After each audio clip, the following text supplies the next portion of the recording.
কদিন ধরে ইনস্টাগ্রামটা খুলতে খুব ভয়ই লাগছে। কারণ ইনস্টাগ্রামে একটা মঙ্গলবার এখন প্রাণী চলে এসেছে। প্রাণীটার নাম আমার বাবাই। তো দেখি তোমাদেরকে দেখাই কেমন ধরনের বাবাই। নাচো ভাই।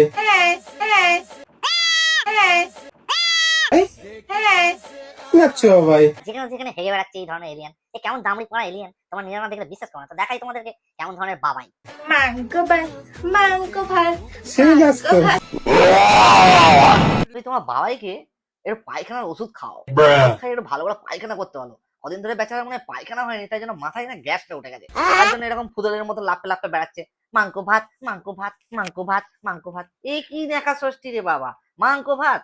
ছোটবেলায় আমি তোদলা ছিলাম, তবু এরকম বলতাম না কখনো মাংকো ভাত। তোমরা কি কখনো বলেছো মাংকো ভাত? ছোট ছোট দুধ খাওয়া শিশুরাও বলে না, আঙুল চোখা শিশুরা, তারা সবাই বলে মাংস ভাত। এ আবার নাকি আদ্দামড়ি পাঁঠি কোথা থেকে মঙ্গল গ্রহ থেকে এসছে, এসে নাকি বলে মাংকো ভাত, মাংকো ভাত, মাংকো ভাত। তাহলে কি না ভালো লাগছে। আর তার সাথে তার স্বামী জুটেছে, সে আবার কোন গ্রহের এলিয়েন জানি না, সে নাকি আবার তাকে ভালোবাসে, তাকে বাবাই বাবাই বাবাই। আদ্দামড়ি হাতি নিয়ে নিজেকে কি ধরনের নেকি ষষ্ঠী সাজাবার চেষ্টা করছে, কিন্তু লাগছে কিন্তু ওকে লেউড়ি লেউড়ি লেউড়ি।